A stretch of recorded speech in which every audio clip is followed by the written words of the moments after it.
Welcome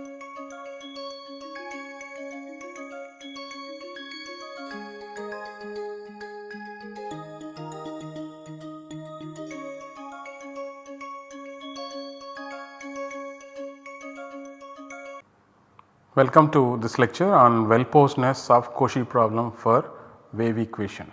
So far we have solved the non-homogeneous Cauchy problem for non-homogeneous wave equation. Now we are going to show that this problem is well-posed, which we are going to define what is the meaning of well-posedness and then prove. So the outline for this lecture is as follows. First we introduce the concept or the notion of well-posed problems in the sense of Hadamard. Then we discuss about existence of solutions, uniqueness of solutions and stability of solutions. These three properties are what are required for a problem to be well posed in the sense of Hadamard. So, let us discuss what is called properly posed questions. Imagine you are taking an exam with multiple choice questions. Recall that for an MCQ type question you are given a lot of options, usually 4, let us say 4 options are given and exactly one of them is correct. That is what is called multiple choice questions. Suppose that you found out 3 options are incorrect, what will you do? Simply choose the remaining option as your answer without even looking at it. Why does it work? It works because you are told that one of the 4 options is correct. You have figured out that 3 of them are incorrect, therefore what is remaining must be correct. So existence of an answer is guaranteed. Suppose you found out one option which is correct, what will you do? Nothing else. Simply mark the correct option as your answer without even looking at rest of the options. Why does it work? It works because you were told that only one of the 4 options is correct. Uniqueness of an answer is guaranteed. So, for any question mathematical or otherwise, it is desirable to know the meaning of an answer. That will tell you when do you know that your question is actually answered. So, when do you say that question has been answered, and desirable to have the existence of an answer. Having defined what is the meaning of an answer, it is desirable to have the existence of an answer. There could be questions without answers. That means we understand what is the meaning of an answer to a question, but that question does not have an answer. For example, real roots for the quadratic equation x square plus 1 equal to 0. What do you mean by real root for this equation? It is a real number alpha such that alpha square plus 1 equal to 0, very clear. But there is no real number which satisfies alpha square plus 1 equal to 0. That means concept of answer is defined, we understand what is the meaning of an answer, but this question does not have an answer. And it is also desirable to have a unique answer. So, in the case of multiple answers, imagine you have more than one answer, one feels that the question was not tightly posed or correctly posed.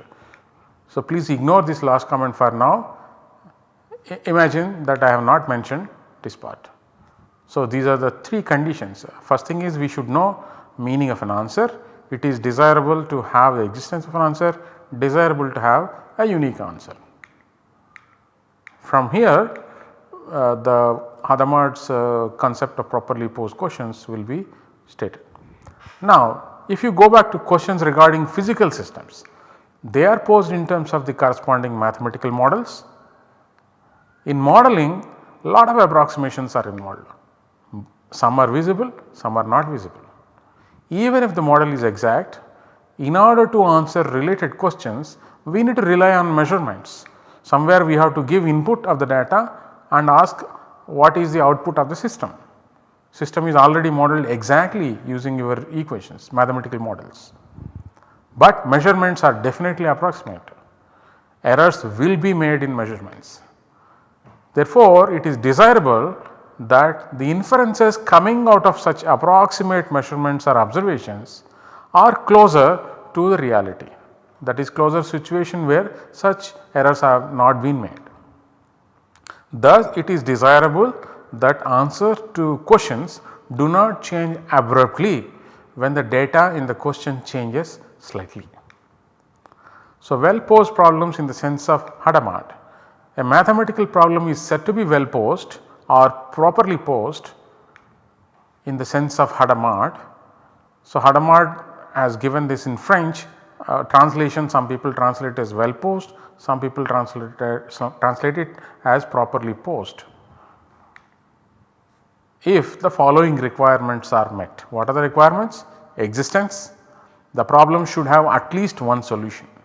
Uniqueness, the problem should have at most one solution.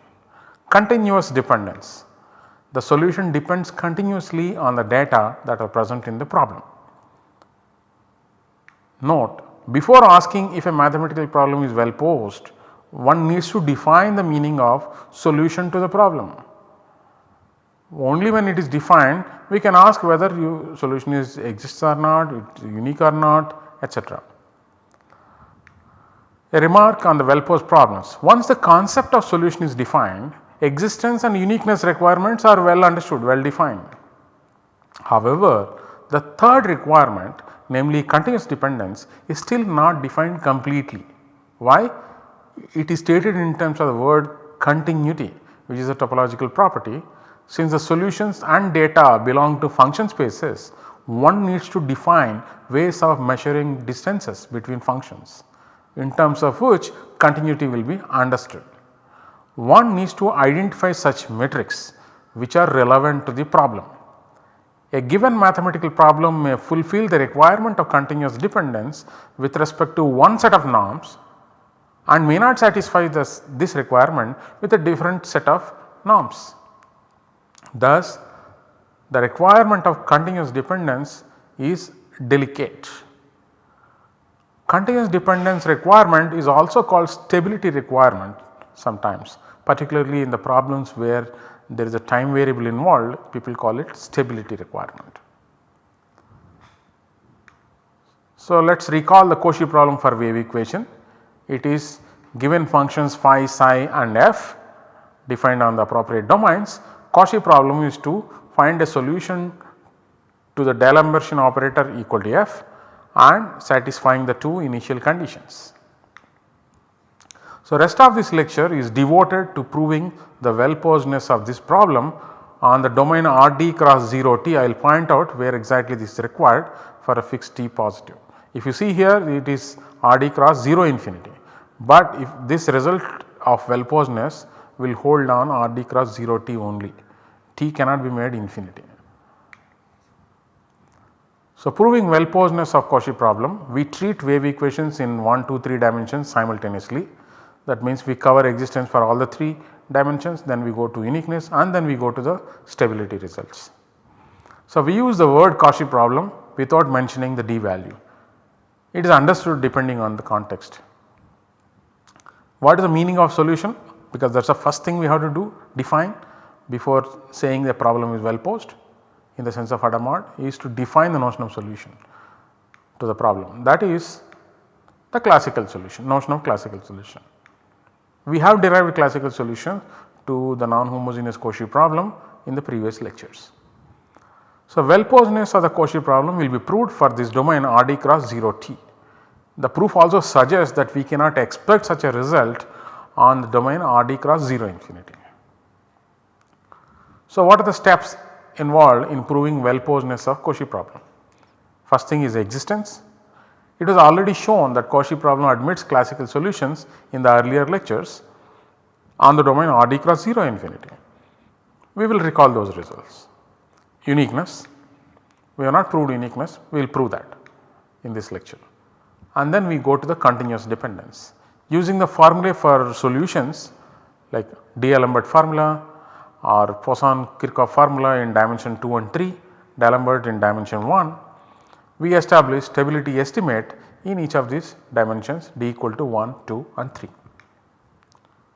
So, for this it is necessary to work with the domain Rd cross 0 t. So, it is for the stability estimate that we need to work with finite time.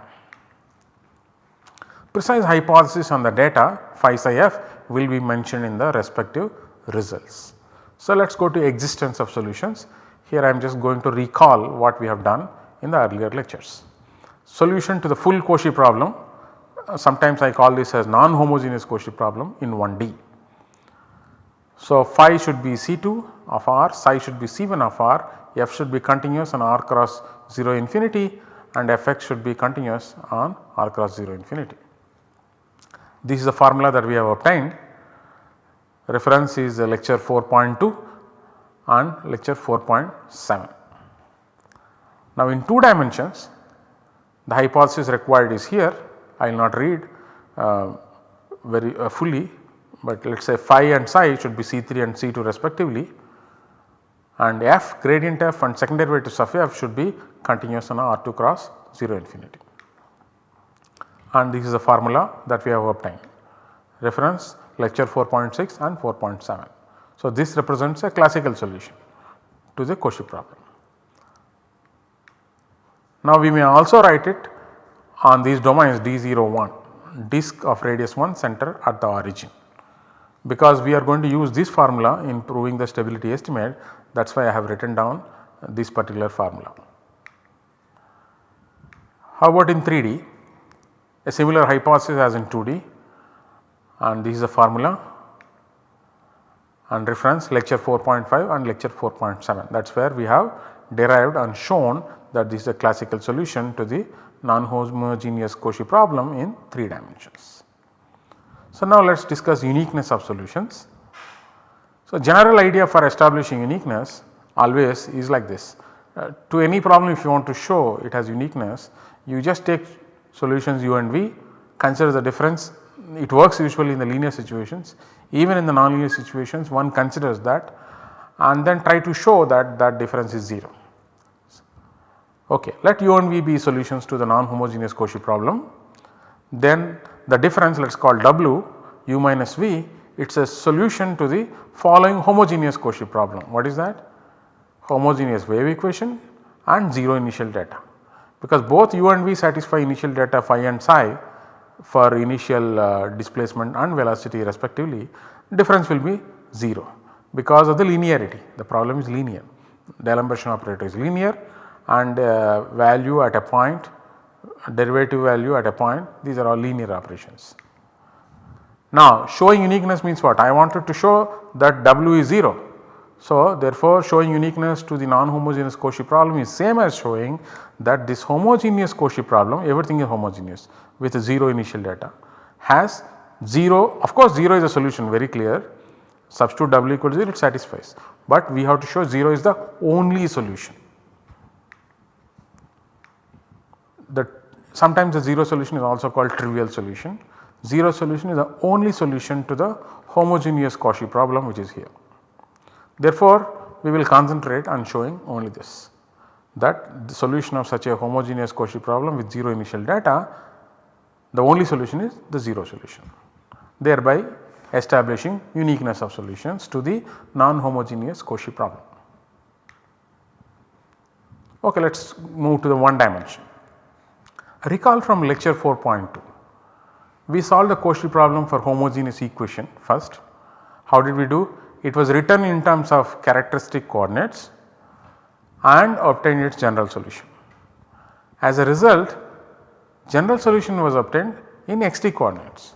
After that, we used the Cauchy data and we derived the D'Alembert formula. Thereby, we established that any classical solution to the Cauchy problem must be given by D'Alembert formula.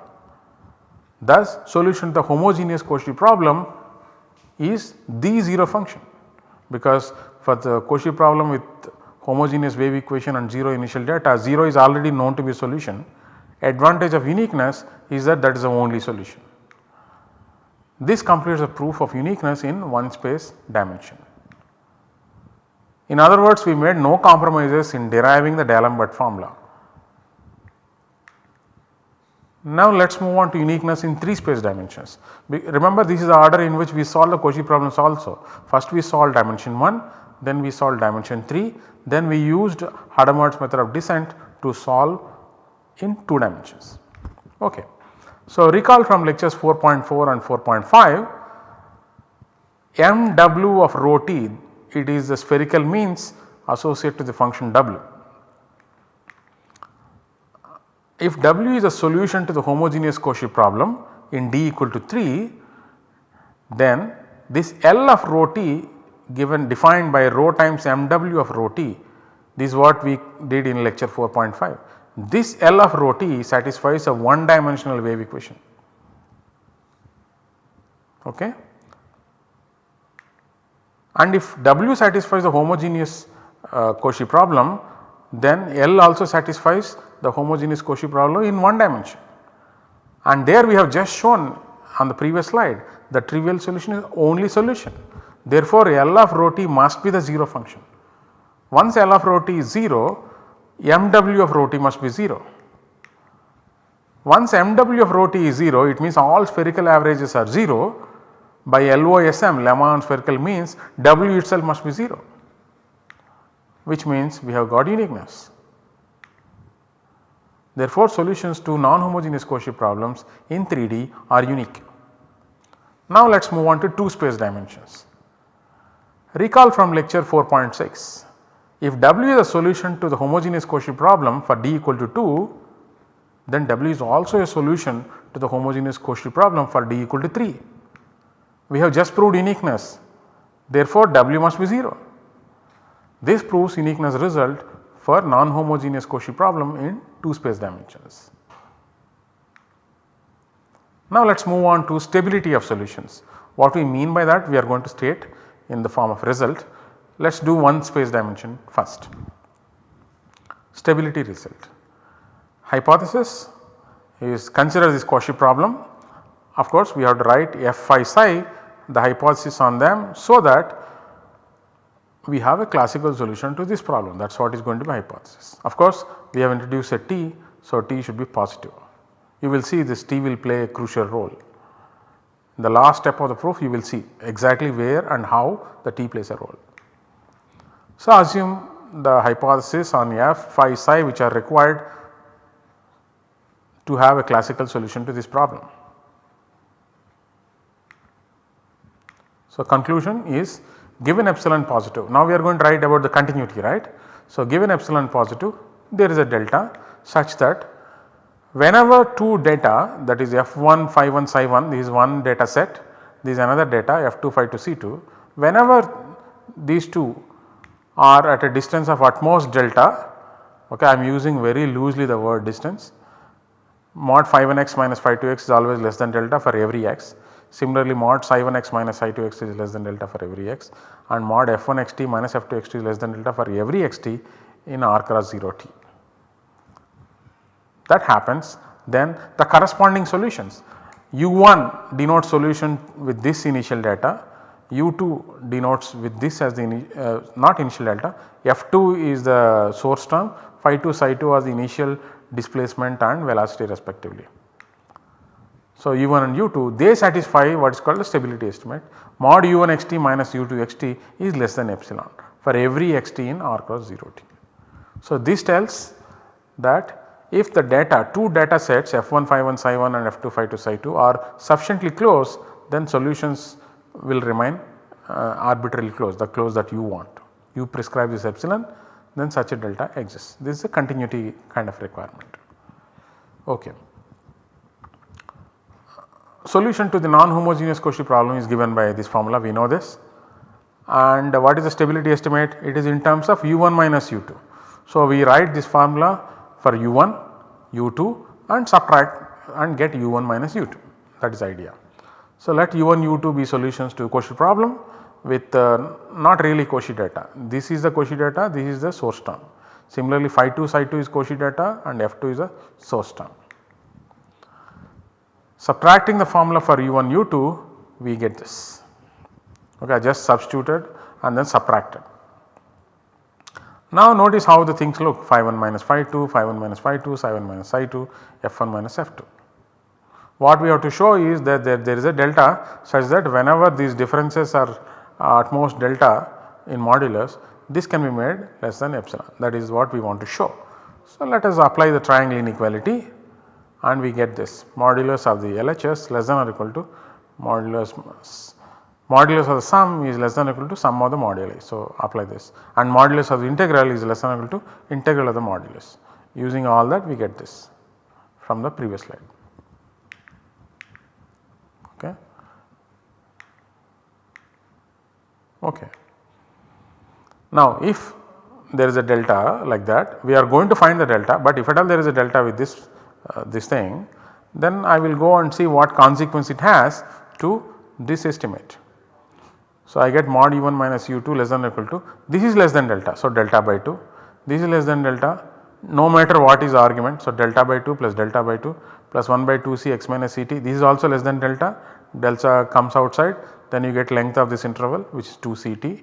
Similarly, here this is less than delta, it comes outside, then as you know this is the triangle. So, the triangle area will come.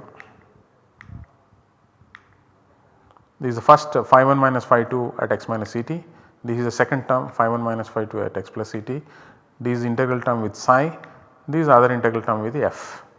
Please do this computation, very simple. Now, simplifying we get this. Okay, now what is our idea? We want to make this less than epsilon. Therefore, given epsilon I want to make this less than epsilon. Can I choose a delta so that this is less than epsilon? Yes, choose delta to be less than epsilon by 1 plus t square. Then above computation shows, but mod u1 xt minus u2 xt is less than epsilon. Okay, now comes a comment. If t is higher and higher, this delta will become smaller and smaller. Imagine t is infinity. So, loosely speaking this is 0, that means you will not be able to choose this delta. That means it gives you an idea that if you consider the Cauchy problem on r cross 0 infinity, we may not have the stability estimate. Okay, that means there may be the data sets f1 phi 1 psi 1 which are close to f2 phi 2 psi 2, but solutions are not.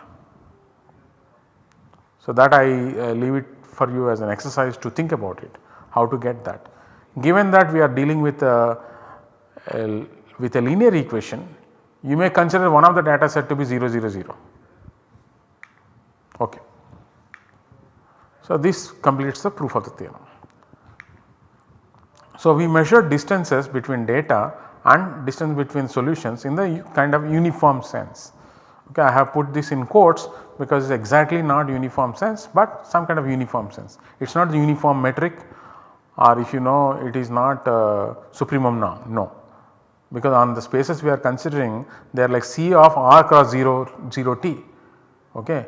With respect to r, you may not have supremum norm for any continuous function. Imagine f(x) equal to x, of course it is in C of r cross 0 infinity, supremum norm does not make sense. Okay, that is why I am not using that word here, that is why I have put quotes here.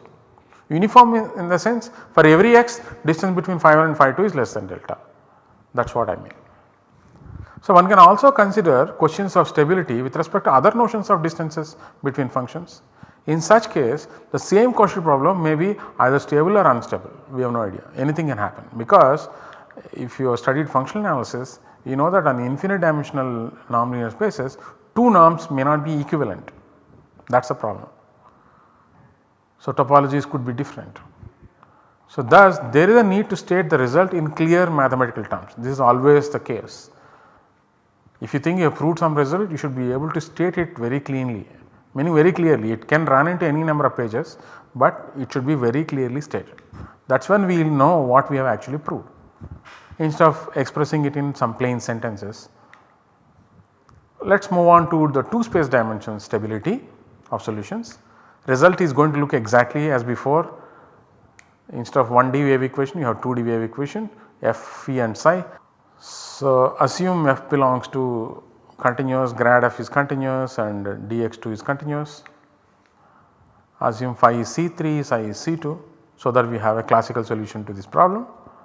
So, conclusion, given epsilon there is a delta such that whenever the data triples are at most of a distance in some sense of delta uniformly with respect to x or uniformly with respect to xt in this case, then the corresponding solutions will satisfy this stability estimate. The idea proof is exactly the same.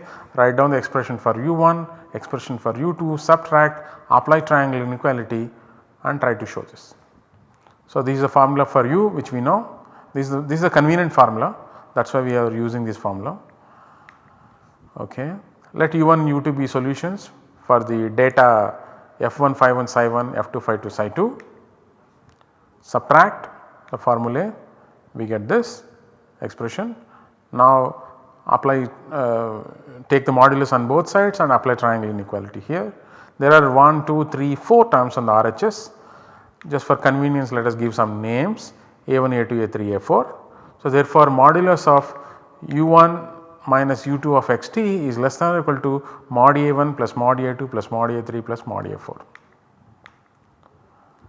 And what is mod A1 is less than or equal to the modulus inside, and phi 1 minus phi 2 is always less than delta, that is our assumption, that comes out delta by 2 pi, and what is left is integral d01 dz by root 1 minus norm z square. Similarly here you can bring things outside. Okay. So what we get is mod A1 plus mod A2, first 3 terms I am considering. First term will be delta by 2 pi as we already saw into this integral. Second term will be less than or equal to Ct delta by 2 pi into this integral term. Third term mod A3 is less than or equal to delta by 2 pi into t into this integral, that is what you will get. So we have to compute what this integral is. You use polar coordinates and then this evaluates to 2 pi. So therefore first 3 terms are less than or equal to delta into 1 plus Ct plus t, that 2 pi cancels with this 2 pi. Now one more term is there. Proceeding in a similar manner, the 4th term will satisfy this estimate. Mod A4 is less than or equal to 2 pi c delta t square. Combining all the estimates, we get this expression. Now can I make this less than epsilon? Yes. Choose delta to be less than epsilon divided by this quantity.